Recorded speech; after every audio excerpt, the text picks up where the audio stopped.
Halo teman-teman semuanya, gimana kabarnya? Sehat-sehat selalu ya.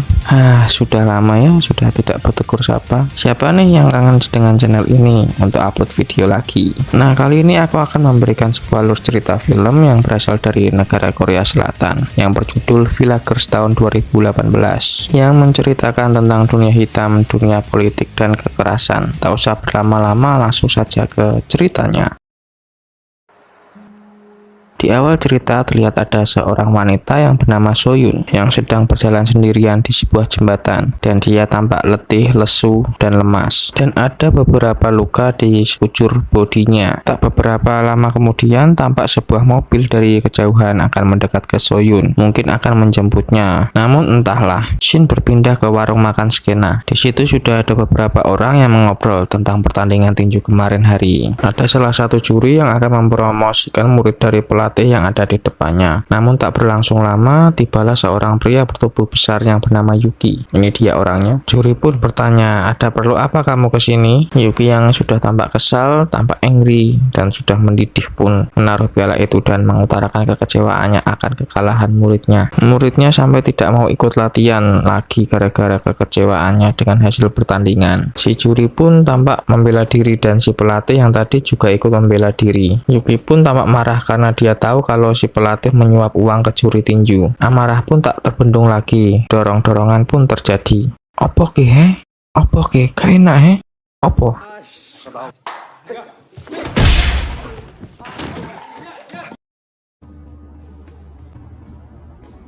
Esok hari dia sudah berada di jalan menuju sebuah kota kecil yang akan menjadi tempat dia mengajar sebagai guru olahraga dan guru kesiswaan. Ya, gara-gara kejadian semalam itulah Yuki dipecat dari pekerjaannya dan tidak bisa menjadi pelatih lagi. Hari apes emang tidak ada di kalender. Sudah dipecat, saat akan masuk ke kota ban mobilnya tiba-tiba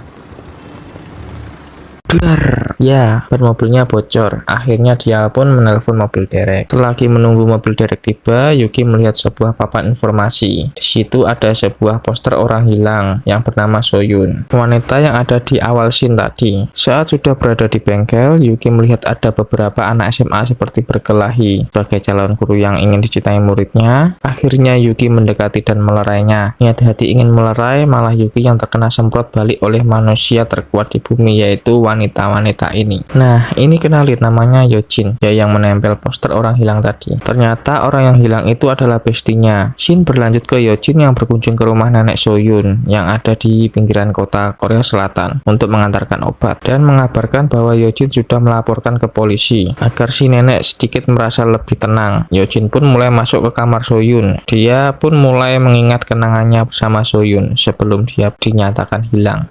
수연아 이름 뭐야? 예쁘 나도 예쁘. Saat sudah malam, Yojin berpamitan pulang. Apesnya, Yojin pulang sendirian jalan kaki. Tanpa disadari, dia diikuti oleh seseorang pria misterius yang berpakaian serba hitam. Bukan ini, apalagi ini. Pokoknya pria mencurigakan lah. Untungnya, setelah menyadari ada yang mengikutinya, dia buru-buru kabur ke seberang jalan untuk menaiki bus yang sedang lewat.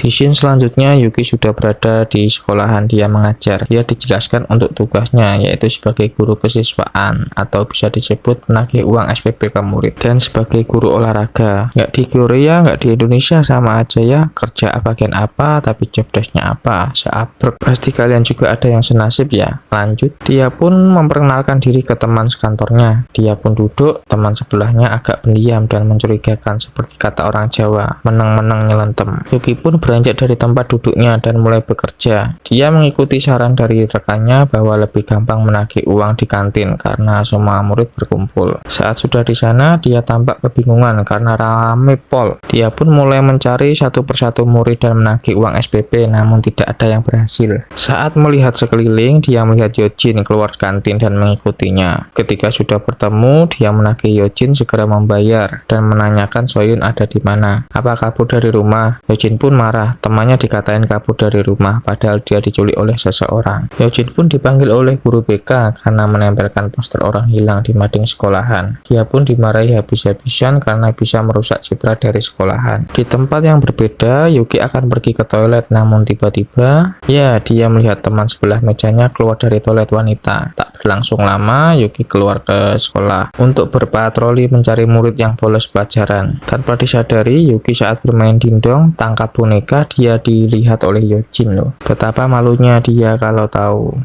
Yuki pun menyudahi permainannya dan melihat sebuah kampanye. Ya betul sekali. Tak ini memang sedang ada pemilihan wali kota baru dalam waktu dekat ini. Yang berkampanye itu bernama Pak Kim atau Pak Ketua. Dia bos besar, bos miras, bos prostitusi, dan punya sekolah yang Yuki tempati untuk bekerja. Saat itu Yuki melihat Yojin melintas ke arah yang berbeda. Yuki pun mengikutinya. Ternyata Yojin masuk ke tempat prostitusi, tempat Soyun bekerja untuk mencarinya. Yojin pun masuk ke sana kemari, namun sialnya dia bertanya ke orang yang salah, yang akibatnya Yojin pun digoda oleh si pria itu. Pahlawan kesiangan pun datang, mulai menyelamatkannya. Sempat bersinggungan bau saja, namun Yuki pun mengajak Yojin keluar. Yang awalnya tidak mau, namun setelah tahu tempat ini berbahaya, dia pun menuruti perkataan Yuki.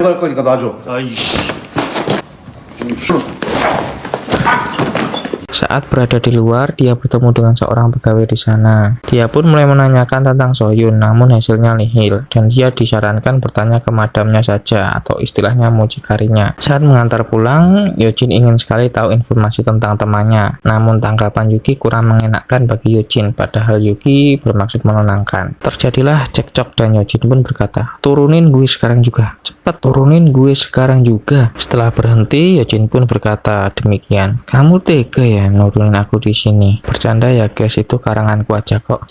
Akhirnya Yojin turun dan berjalan kaki menuju rumahnya. Saat berjalan melalui terowongan, ada sebuah mobil yang mengikutinya. Saat mobil berhenti, tiba-tiba ya keluar sosok misterius tadi mengejar Yojin dan menyetrumnya.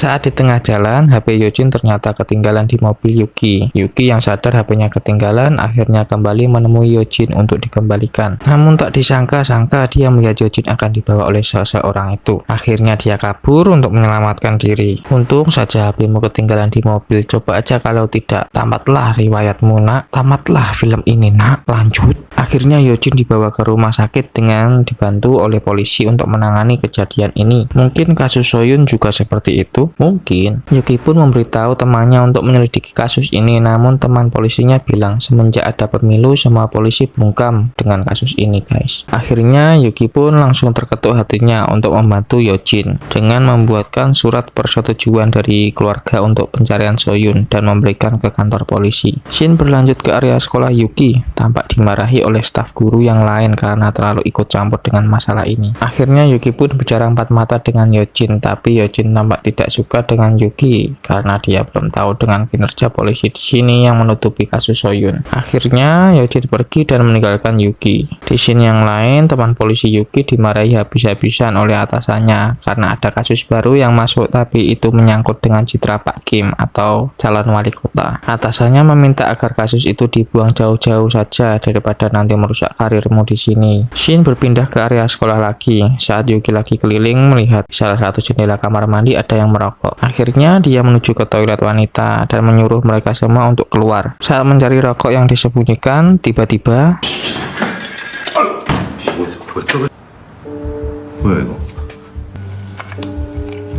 ya, tak ada disangka-sangka ada sebuah kamera yang berada di parfum refill dan Yuki mengambil dan akan melaporkannya ke wakil kepala sekolah. Namun belum sempat melaporkannya, malah dia kena semprot karena telah membuat citra sekolah rusak gara-gara laporan tentang Soyun hilang ke polisi. Saat malam tiba, dia pun mulai melihat file dari kamera itu. Tak disangka-sangka ternyata pelakunya adalah Pak Kim, teman sebelah meja yang terkenal sebagai guru favorit dan pendiam itu, ya kan? Menang-menang ngelendam. Akhirnya Akhirnya saat pagi tiba, Yuki melihat semua isi dari komputernya dan melihat Pak Kim yang terakhir bertemu dengan Soyun di tanggal hilangnya Soyun. Yuki pun bergegas menghubungi Yojin dan menjelaskan bahwa Pak Kim, guru kesenian, adalah guru cabul dan Pak Kim terakhir yang menjemput Soyun di tanggal dia hilang. Namun yang tak diduga, Yojin saat ini sedang berada bersama Pak Kim, entah mau dibawa kemana dia. Bodohnya Yojin, dia langsung bilang ke Pak Kim kalau dia yang membawa Soyun. Pak Kim yang tampak ketakutan pun langsung menggampar Yojin. Benar-benar laki-laki pengecut. Wih, hal yang kita takuti pun terjadi. Yuki dibawa di kediaman Pak Kim dan mengikat Yojin. Tak berlangsung lama, Yuki datang. Pak Kim pun nampak takut, namun saat ingin menyembunyikan Yojin, Yuki pun datang dan mulai menghajar Pak Kim dan menanyakan keberadaan Soyun. 일로 와봐. 야! 선생님 잠시만요. Pak Kim pun cerita saat itu dia di WA oleh Soyun untuk menjemput di jembatan. Saat di perjalanan, Pak Kim melihat tubuh Soyun penuh luka dan dia ditelepon oleh seseorang dan Soyun meminta diturunkan di sebuah pom karena dia akan dijemput oleh seseorang. Pak Kim pun segera bergegas pergi, namun Pak Kim ragu. Akhirnya dia kembali ke pom itu dan mencari toilet, namun hanya menemukan HP Soyun tanpa menemukan Soyun. Yuki pun masih mengancam Pak Kim karena tidak terlalu percaya dengannya, apalagi guru cabul ini katanya suka dengan Soyun. Akhirnya polisi datang dan Yuki melaporkan kejadian ini. Namun polisi tampak malas menanggapi kasus ini karena takut ya. Dengan sangat ruwet, polisi hanya bilang ya, akan memeriksanya. Saat di bawah, Yuki meminta tolong ke temannya untuk mengecek semua isi yang ada di HP Soyun. Hanya itu cara mengetahui Soyun hilang kemana. Usut punya usut, kepala kepolisian itu telepon ke tangan kanan Pak Kim, bos besar atau kita sebut saja Pak Ketua, bahwa kasusnya ada bukti baru karena ulah anaknya yang tertangkap oleh kepolisian. Akhirnya Pak Ketua itu ingin membersihkan kasus ini bagaimanapun caranya agar pemilu besok bisa berjalan dengan mulus dan lancar. Esok harinya para staf sekolah mulai ramai menggosip tentang Pak Kim kalau tertangkap polisi karena ulah cabulnya. Yuki pun dipanggil oleh Pak Ketua. Kira-kira ada yang tahu mau apa? Ya, Yuki akan disuap untuk pergi dari tempat ini dan tidak usah ikut campur dengan kejadian ini kalau kamu tidak mau sengsara. Tapi untungnya sutradara berpihak ke Yuki untuk tidak menerimanya. Kalau sampai menerimanya, tamatlah film ini. Namun awalnya Yuki tampak bingung dengan itu. Tak berlangsung lama, ada kabar tak mengenakan pun terjadi. Soyun ditemukan tewas di bawah jembatan. Gitu ya, kalau orang punya kuasa, punya uang, apapun akan dilakukan agar karirnya tidak rusak ya. Yojin yang mendengar kabar itu pun langsung ke sana dan sangat terpukul dengan kematian bestinya itu. Scene berlanjut ke Pak Ketua yang ternyata sudah kerjasama dengan Kapolres tempat. Dia meminta kasus ini segera ditutup karena Pak Ketua sudah berjasa membantunya untuk menjadi Kapolres setempat. Sedangkan di lain tempat, teman Yuki sedang mengambil HP Soyun untuk diperbaiki, namun kepala bagian reserse mengetahuinya. Akhirnya saat HP Soyun sudah diperbaiki, dia mengabari Yuki dan menjelaskan siapa saja yang terakhir dihubunginya. Namun saat menghubungi Yuki, tiba-tiba ya teman polisi Yuki dibully oleh rekannya yang lain. Terima kasih Pak Pol, ternyata masih ada polisi yang baik dan jujur, tidak mata duitan. Mahkotamu ketinggalan King. Di scene yang lain, Yuki pun mendatangi tempat kerja Soyun dan mencari keberadaan Madam. Madam, kamu di mana? Saat sudah bertemu, Madam pun bercerita tentang kejadiannya. Saat itu Soyun sedang melayani tamu-tamunya termasuk Pak Ketua. Di lain waktu, dia mendapat telepon dari neneknya kalau neneknya sedang kesakitan. Namun saat ingin izin ke Pak Ketua, dan Pak Ketua baru tahu kalau itu muridnya. Namun beberapa saat kedatangan komisaris dan mengajak Soyun untuk wik-wik sebentar. Namun hanya berjarak beberapa menit saja, komisaris teriak kesakitan dan sangat dilihat Soyun sudah kabur dari tempatnya. Dan tangan kanan Pak Ketua pun marah besar dan menelpon Soyun lalu mengancamnya. Soyun akan dijemput oleh tangan kanannya Pak Ketua. Setelah selesai bercerita, Madam pun mulai pergi meninggalkan Yuki. Belibet guys. Yuki yang melihat tangan kanan Pak Ketua mulai mendatanginya dan ingin mengajaknya bicara. Namun antek-anteknya itu pun mulai menantang Yuki. Belum tahu saja dia itu sekuat apa. Akhirnya perkelahian pun tidak terhindarkan.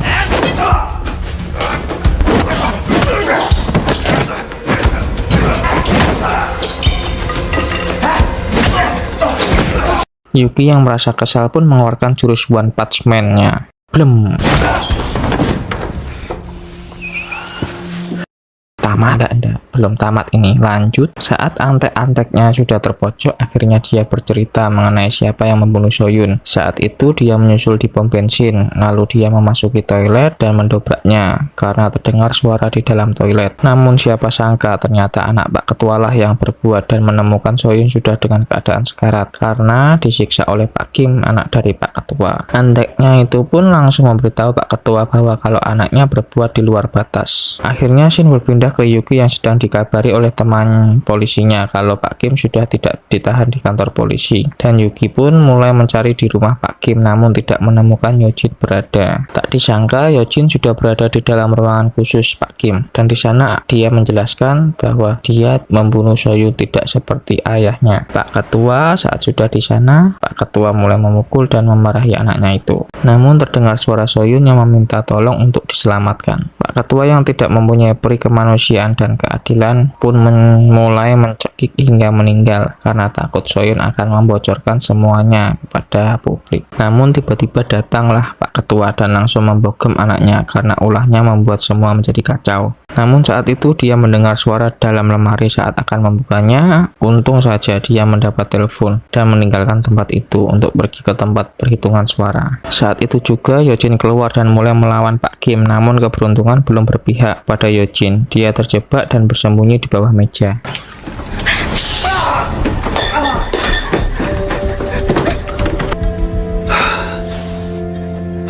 Kim yang mengetahuinya pun mulai menjatuhkan beberapa gelas agar Yojin tidak bisa kabur. Saat sudah ketahuan, Yojin pun kabur dan terkapar terkena pecahan kaca. Keberuntungan pun akhirnya berpihak kepada Yojin. Yuki pun datang dan akan menyelamatkan Yojin. Namun tiba-tiba, Yuki diserang oleh Pak Kim. Akhirnya gelut pun tak terhindarkan.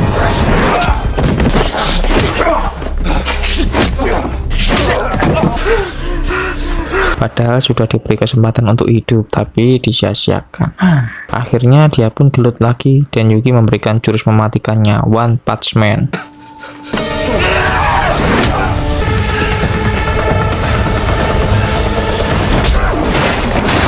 Belum tamat, belum kok. Akhirnya Yuki menyelamatkan Yojin dan dibawa ke rumah sakit terdekat. Dan saat perhitungan suara, Pak Ketua lah yang jadi pemenangnya. Saat dia sudah gembira, akhirnya dia pulang. Namun tak disangka-sangka saat di perjalanan, tiba-tiba Yuki menabrakkan mobilnya ke mobil konvoi Pak Ketua. Betapa nekatnya Yuki.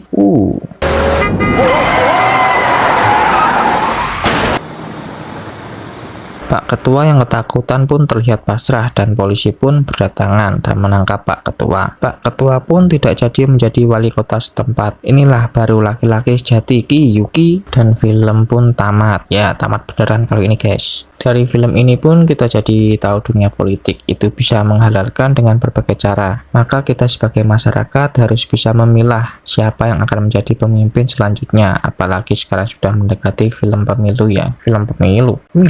Harap hati-hati ya guys, jangan langsung percaya. Dan hati-hati dengan berita hoax. Oh iya, untuk mendukung channel ini biar aku tetap produktif, jangan lupa like-nya. Sampai 1000 likes. Oke, terima kasih ya. Sampai ketemu di lain waktu. Dadah. Sinematik, laku sinematik. Begitu sulit